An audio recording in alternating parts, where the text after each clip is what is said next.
Bienvenidos y bienvenidas a un nuevo espacio de Ágora. Hoy contamos con una invitada muy especial y ahora descubriréis por qué. Damos la bienvenida a María Guerrero. María, buenas. Buenas, muchas gracias.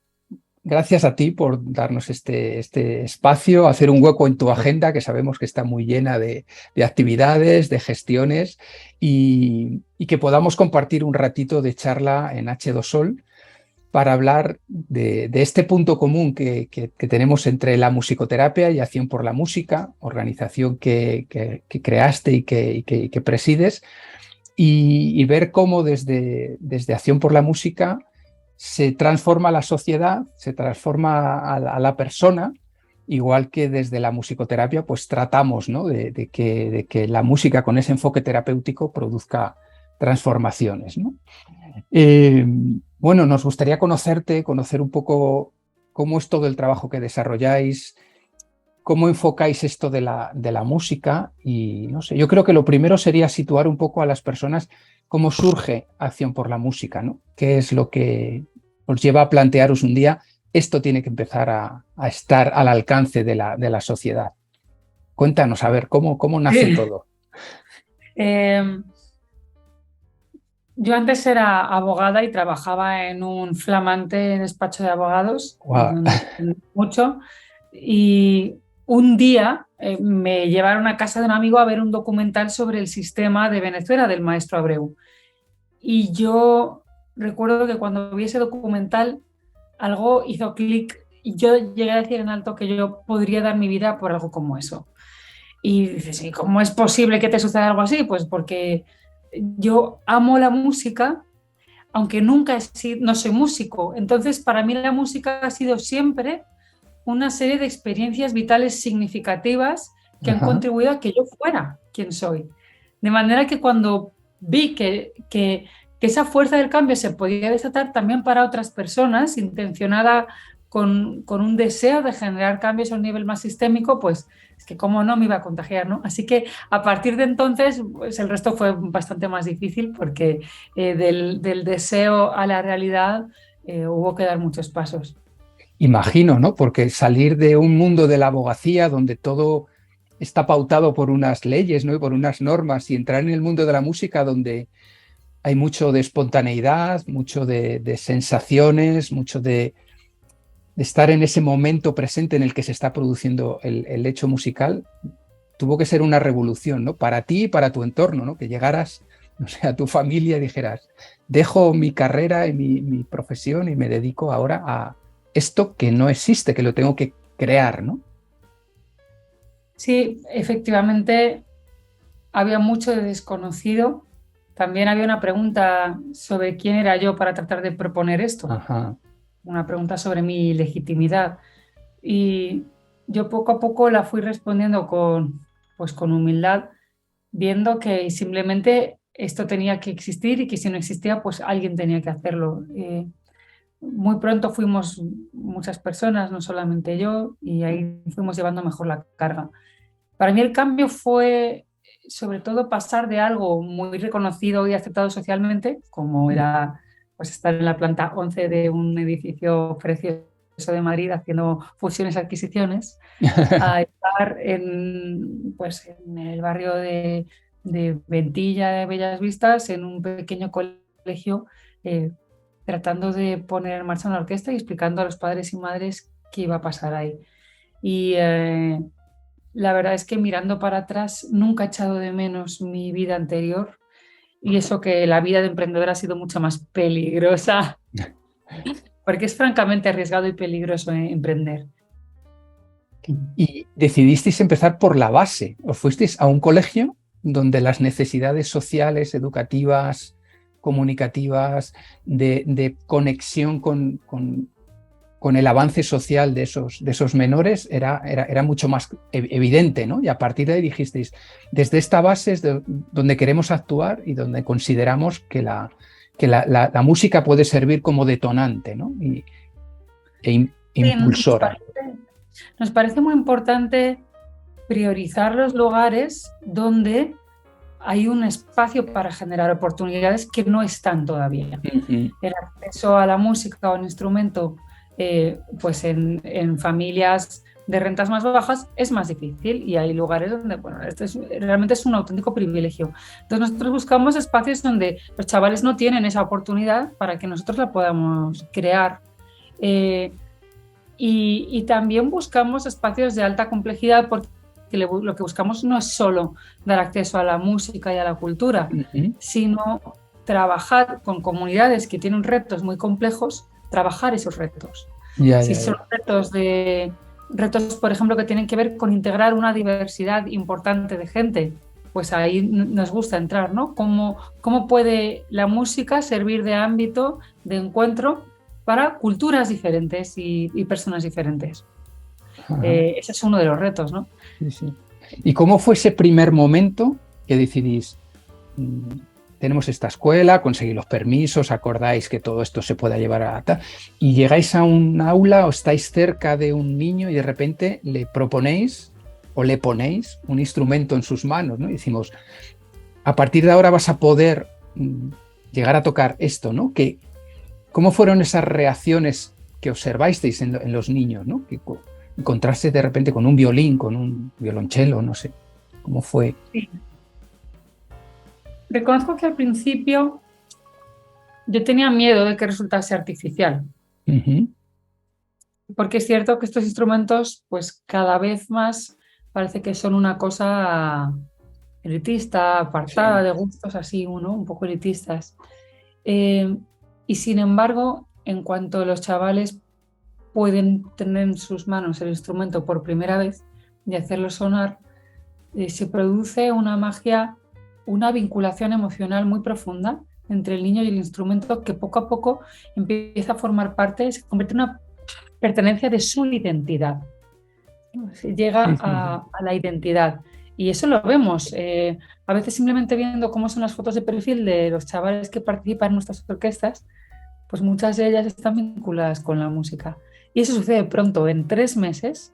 Los primeros 3 meses, yo recuerdo que una vez invitamos a un cantante pop así, muy joven, muy salado, para que hiciese una actividad con los chavales y tocaba el ukelele. Entonces termina de tocar el ukelele y todos, ah, bravo, muy bien, muy bien. Y levanta la mano un chiquitillo y dice, profesor, ¿eso se puede tocar con violín? Y dice, pues la verdad es que no.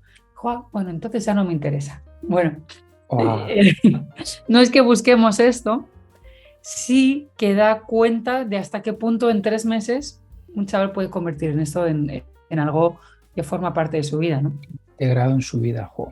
Qué importante, porque eso, estabas contando estos instrumentos de orquesta, ¿no? Que están siempre como vinculados a, pues a muchos años de estudio, eso es muy caro y al final pues se va reduciendo a un espectro de la sociedad pues que se puede permitir, ¿no? Mantener una carrera de largo recorrido en sus hijos, ¿no? Pero que de repente eso, unos niños de un entorno que a priori no estarían destinados a poder desarrollar esta formación, de repente se les abre la puerta de acceder a la magia de un violín, ¿no? Con todo lo que comporta, ¿no? A nivel histórico y todo lo que mueve después esa tímbrica, ¿no? Y esa sonoridad de los violines.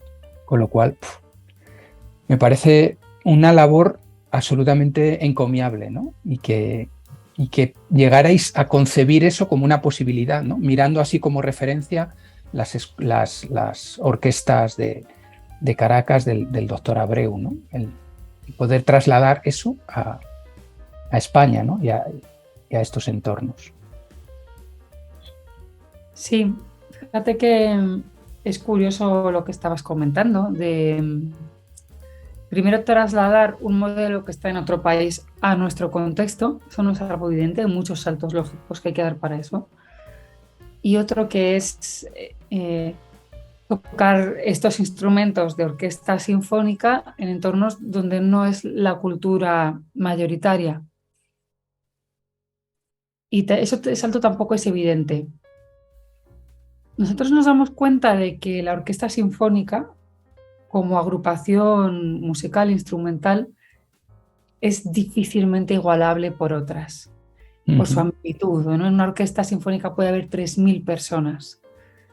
También tiene un componente educativo interesante porque efectivamente en instrumentos como el violín, eh, aunque seas el mejor del mundo, siempre tienes que estudiarte la partitura.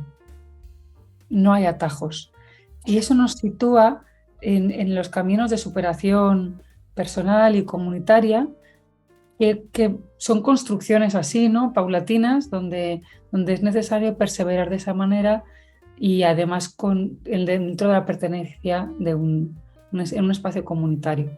Entonces nos parece que el modelo reúne todas estas condiciones que lo hacen muy interesante para trabajar en todos los niveles y que la persona a nivel individual crezca en ese camino interior, que es de entrega al instrumento, que es de descubrimiento personal, que es de descubrimiento sonoro, Ujú. que a través de ese camino se vaya encontrando con otros y con otras personas que forman parte de su comunidad. Ellos se refieren a la orquesta cuando tienen que compararla con algo, hablan de una familia, ¿no? Claro. ¿Qué grupo al que pertenecemos nosotros compararíamos con una Sí, sí, familia? sí, sí. Hay muy pocos que llegan a ese nivel. Y lo que es más interesante es que una orquesta, luego es hacia afuera, es algo parecido a, no sé, a un ejército o a Sí, un sí, movimiento, todos a una, porque a un movimiento. no hay orquesta, claro. Sí, genera una unión y además una unión con un propósito que trasciende lo que se está haciendo en el momento. Porque Sí, cuando tocamos, cuando hacemos música, estamos evocando otras realidades y sí, sí, estamos sí. haciéndolas, trayéndolas al momento presente.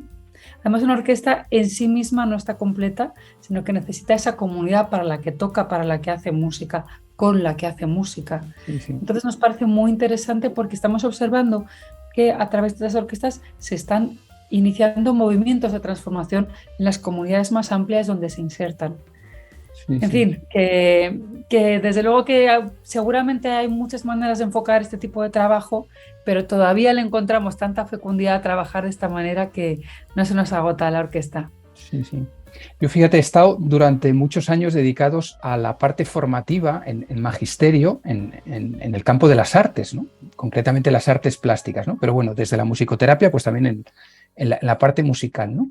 Y vengo observando de años y años lo que cuesta que los sistemas que organizan la educación, por ejemplo, comprendan este alcance formativo que las artes tienen de manera transversal, que va mucho más allá del propio ejercicio musical, del propio ejercicio artístico plástico, y introduce una serie de valores y de desarrollo de competencias que, como bien dices, llegan a todo el marco general del grupo social, ¿no? en el que se está trabajando, ¿no? Y esto cuesta verlo, pero verlo desde fuera, claro, cuando estás dentro lo ves con una claridad que dices, ¡wow! No es el hecho de que toquen un instrumento, es todo lo que comporta que estén haciendo eso, ¿no? Sí, y aún así voy a ser un poco polémica contigo Bien, porque yo no creo que en sí mismo el hacer música necesariamente nos abre a todas estas dimensiones o en sí misma la educación artística. Yo creo que hay que intencionarla, eso es, eso es. porque lo que pasa es que mucha gente tiene malas experiencias de lo que ha supuesto una clase de música profundamente mecanicista, con un profesor o profesora que me estaba ahí soplando en la nuca mientras veía si tocaba o no. Sí, Eh, sí. y eso yo creo que no nos ha ayudado y es importante que no solamente la educación artística, también la científica, ¿no? Toda la educación la vayamos poniendo al servicio de una antropología más compleja, más rica, Mm. viendo al ser humano en todas sus dimensiones, eh, tanto viendo al individuo, su parte corporal, sus anhelos más profundos, su autorrealización, Sí, y sí. así también en el nivel colectivo y en el comunitario. Y yo pienso que ahí tenemos que hacer reflexiones valientes y búsquedas son apuestas, ¿no? Siempre que estamos educando o proponiendo valores o una visión, desde luego que vamos a, a activar realidades que tenemos que consensuar entre todos, ¿no? No Sí, sé, sí. no sé Sí, cómo sí, lo sí. ves tú. Sí, sí, sí. Mira, en las formaciones de musicoterapia todos los años recibimos a grandes músicos que provienen de conservatorios y que vienen con una idea derrotista de la música. Vienen diciendo, he hecho mi superior de piano, llevo sin tocar el piano 10 años, he renunciado a la música porque precisamente eso, tenía una voz aquí que me estaba diciendo, no lo haces bien, no eres suficientemente válido, y estaban con el látigo, ¿no? Entonces, de repente redescubren la música porque en musicoterapia precisamente hay una intención muy clara, hay un uso muy intencionado de hacer de la música un foco de beneficios para empoderar, para hacer que la persona sea música, se transforme en música y haga aflorar todo eso, ¿no? Entonces, comparto eso, ¿no? Sin esa intención clara, pues sería hacer por hacer y al final, pues eso, se puede convertir incluso hasta en un castigo, que es la experiencia de muchos estudiantes de música a lo largo de los años, ¿no? Obligados por los padres a hacer una carrera y estar ahí desarrollando eso. O sea que Sí. lo Y comparto. espacios también a veces de alto rendimiento, tanto en Ah, claro, deporte como en claro, música. claro. A nosotros nos interesa mucho la perspectiva de los derechos de la infancia y de los derechos de todas las personas. Y vemos a los participantes de los programas como personas que tienen derecho a participar activamente en la vida cultural, a expresar su identidad a través de la cultura, a expresar su voz, a descubrirla. Eh, y entonces, cuando el punto de partida está en la persona, toda la formulación del programa cambia. Y Sí. nosotros hemos cambiado mucho, también te diré, David.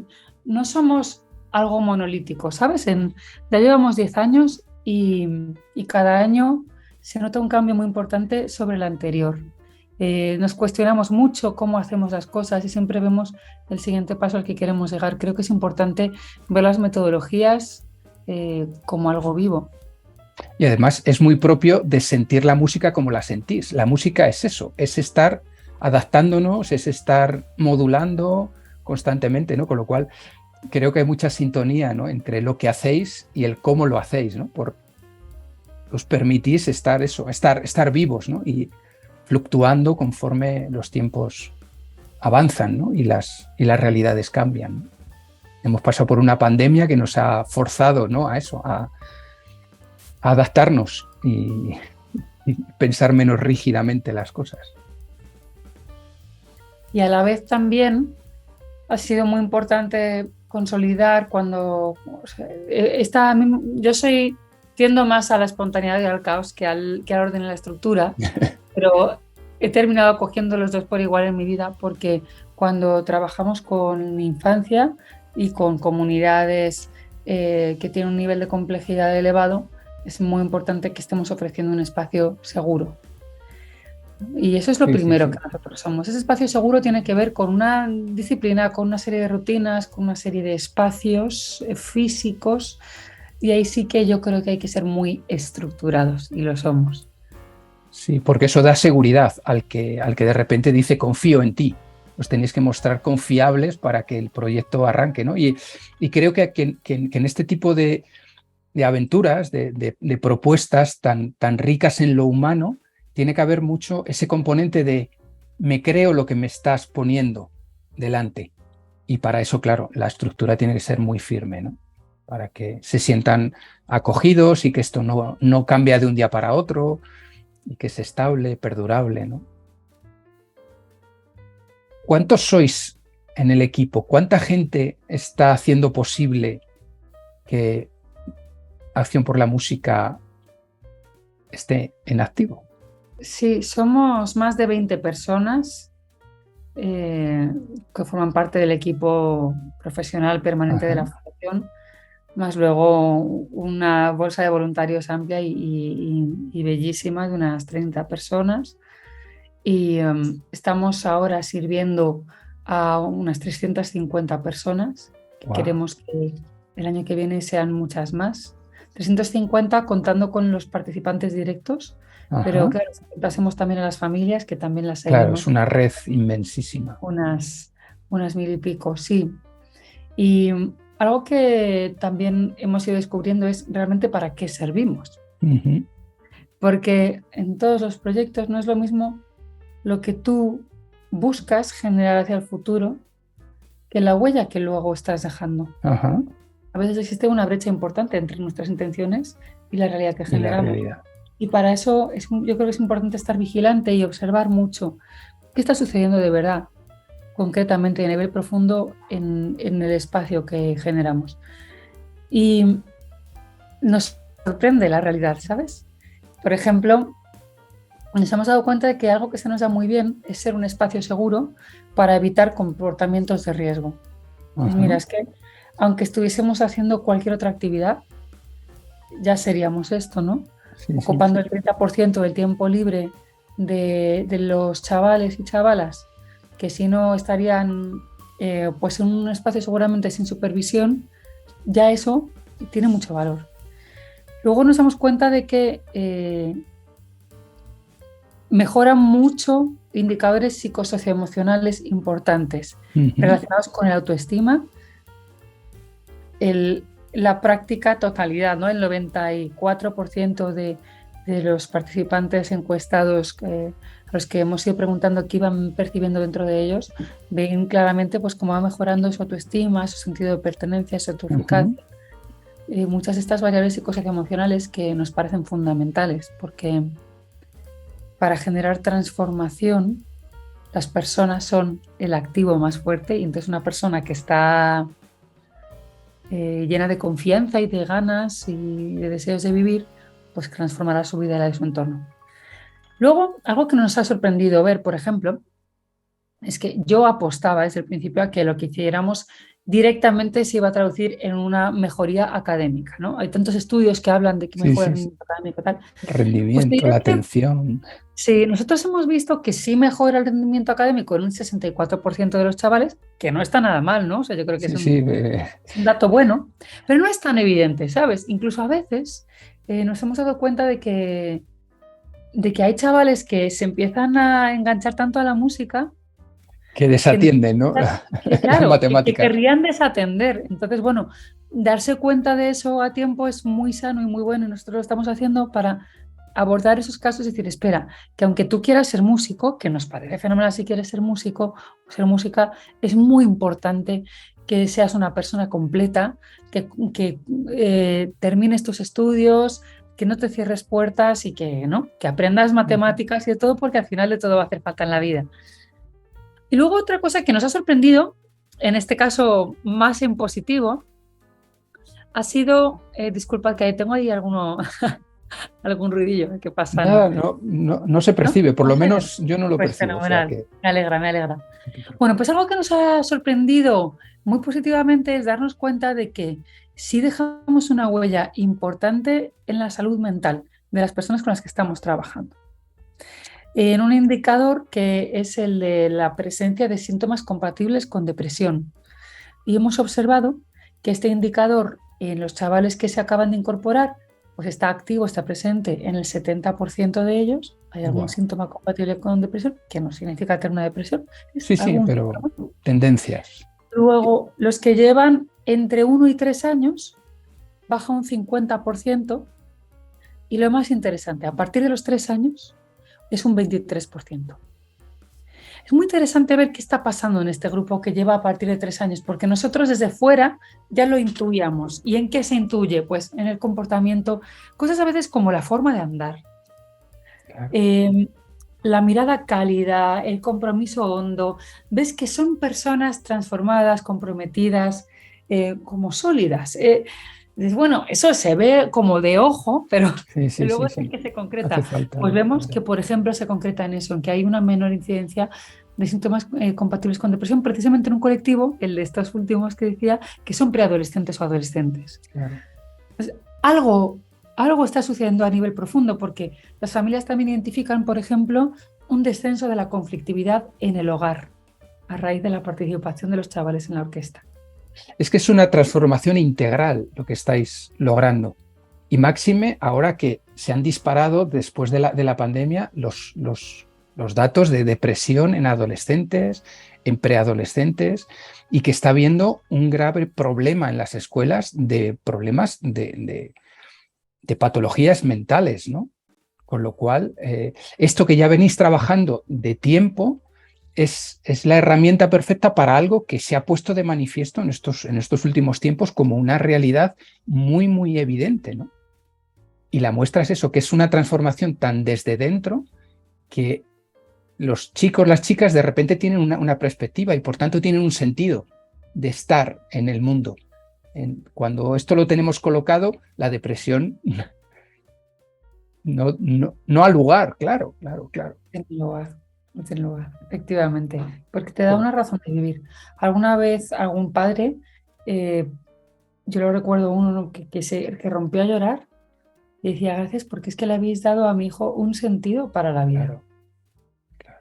Y nosotros no aspiramos a tanto en el sentido de que es muy ambicioso pensar que vas a ayudar a alguien a alcanzar un sentido de vida. Pero lo cierto es que sí vemos que sucede, porque el sentido de vida que se va alcanzando y encontrando no es tanto hacer música, es que la música a veces como que nos ciega, Sí. nos deslumbra respecto de todo lo demás que está sucediendo y al final yo me identifico como una persona que quiere ser parte de la comunidad humana y ayudarla a alcanzar espacios mejores, espacios que trasciendan su punto de partida a través de quien yo soy y de lo que yo aporto, que incluye la música, incluye la belleza, incluye mi visión del mundo. Y yo creo que eso sí, ese camino se recorre, se propone y se recorre y además se intenciona, porque nuestra metodología incorpora elementos de pedagogía musical que están entrelazados con otros elementos de un programa de desarrollo psicosocioemocional. Entonces trabajamos la compasión. Importante y tan necesaria en estos tiempos. La compasión es al final lo que nos hace más humanos y está en la base de absolutamente cualquier otra competencia que se quiera desarrollar. Entonces, el de nuevo, el irlo intencionando es importante porque si nosotros solamente nos pusiésemos en una habitación a ensayar durante horas música, yo creo que incluso sin querer conseguiríamos parte del resultado. Sí, pero no todo lo que estáis logrando. Pero no nos engañemos. ¿No? Claro. Es que esa es la clave. O sea, no estáis haciendo intérpretes musicales, sino que estáis haciendo a personas que a través de la música se sientan parte del mundo, se sientan parte de la sociedad, aprendan a escuchar a los otros, aprendan a escucharse a ellos mismos y que todo eso lo pongan en conjunto, ¿no? Lo experimenten y lo vivencien desde eso, desde lo grupal, ¿no? Fíjate, estamos hablando de música, son preadolescentes, adolescentes. ¿Cómo chocan, ¿no?, sus gustos musicales con un repertorio de orquesta? Digo gustos musicales porque estamos en el reino del reggaetón y trap y demás. ¿Cómo de repente confluye eso, ¿no? El que los repertorios con los que trabajéis, que entiendo que tienen una cierta tendencia a una sonoridad más o menos clásica, ¿no?, frente a esos estilos, ¿no?, que son los que suelen oír. Sí, fíjate, yo veo que todo se va integrando en algún lugar, ¿no? Y que precisamente la distancia sonora, estética, identitaria que existe entre la música urbana y la música académica está poniendo de manifiesto una brecha que existe en nuestra sociedad, entre distintos grupos sociales, distintas maneras de ver las cosas. Y yo siempre he sentido que la música es solo una, que tiene luego todas estas manifestaciones. Entonces, estos chavales pues les gusta y escuchan música urbana de todo tipo y también escuchan música clásica. Es cierto que se aficionan especialmente a la clásica, sobre todo los que deciden que quieren ir al conservatorio, que el 25% de nuestros adolescentes están en el conservatorio, pues es verdad que se enganchan mucho a la clásica. Y yo creo que sus identidades acogen pertenencias más amplias que las que solamente se esperaría de manera automática por Ujú. relacionarse con su entorno. Entonces, se conduce a eso, a identidades más amplias que pueden hacer entrar en diálogo realidades sociales que si no están fragmentadas, porque tal música va con tal persona y tal música va con tal otra persona. Yo creo que estas personas así transversales, que son capaces de moverse en distintos espacios de valores, con una comprensión amplia de lo que son fundamentales para una sociedad polarizada en la que nos vivimos y para cuestionar y reformular todo. ¿Es que la música urbana solamente va a poder disfrutarse por un cierto tipo de gente? Ujú. No nos habla a todos la música urbana. No nos conciernen a todos las temáticas que aborda la música urbana y desde dónde lo hace. ¿Y acaso estas obras que nosotros trabajamos, tanto de música popular como de autores clásicos, Ujú. eh, no tienen una propuesta que es valiosa para cualquier persona en cualquier lugar, ¿no? Esa cualidad casi atemporal que tiene la música popular o que tiene estos grandes clásicos. Bueno, nos parece interesante poder llenarlo todo. Y compartimos ese punto, ¿no? La música es una, que decías, ¿no? Hacéis un uso intencionado de la música. Los musicoterapeutas trabajamos desde ese marco también intencionado, usando el mismo elemento común, ¿no?